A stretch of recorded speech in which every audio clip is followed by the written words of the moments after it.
not every tech's going to go through that same scenario, but would you say that that's probably how they're challenged? They're challenged with something, and then they reach the end of their limits on what they're dealing with, you know, as far as tooling goes. How do they move to the next level? What kind of fundamental knowledge do they need to have before they pick up their scope? I think basic electricity, right? I mean, not totally different than using your multimeter. You kind of have to have an idea of what voltage is and current and how that relates to resistance.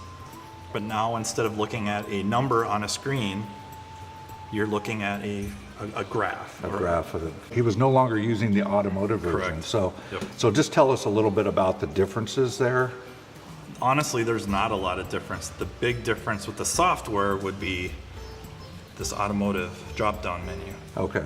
That is really the big difference. Okay. So that software-wise. to me, I mean, just looking at this drop down tells me that, hey, wow, there's some support here, Yes. right? That's going to Yes. help me actually set the scope up for what I'm about to look at. So it looks like if you were going to go into ignition, you could twirl that down, and now you've got distributor, DIS, coil unplug. It's going to pull up this very web page looking Right. So utility. this is part of the help system Yes. that's installed locally on the Yeah, machine. yeah, it's Okay. on the machine. So Okay. again, I'm not on the internet right now, yet I have what looks like a web page, and it's Yeah, so it's kind of universal for like recording, right? Yes. Or video replay or whatever. The space bars you're on off or Very much. start stop. Okay. Yeah, that's very good. On the probe itself, you know, it did tell us something about the probe being used, right? real addition we're going to make is we're going to put something in line between the test lead and the scope. Okay. And it's called an attenuator. Okay. So tell me what does an attenuator actually do? I think the easiest way to explain it is it knocks the voltage down. Okay. So all these scopes have a max voltage that they want allowed in there. So this scope was 100 volts. Okay. I think this one is 400 volts. Okay. I'm sorry, 200 volts. 200 volt. Plus or minus 200 volts. so- Okay, got it.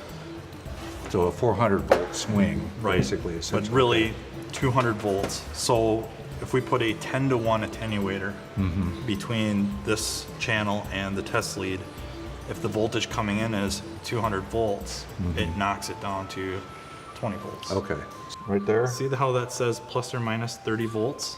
plus or minus 30. Okay. So these are, I hesitate to use isolated, but they are apart from one another until 30 volts is breached. Just reference there, and I will reference right there, Okay, and we're at 0.5. half an ohm, and I could just bounce around any one of these, and there.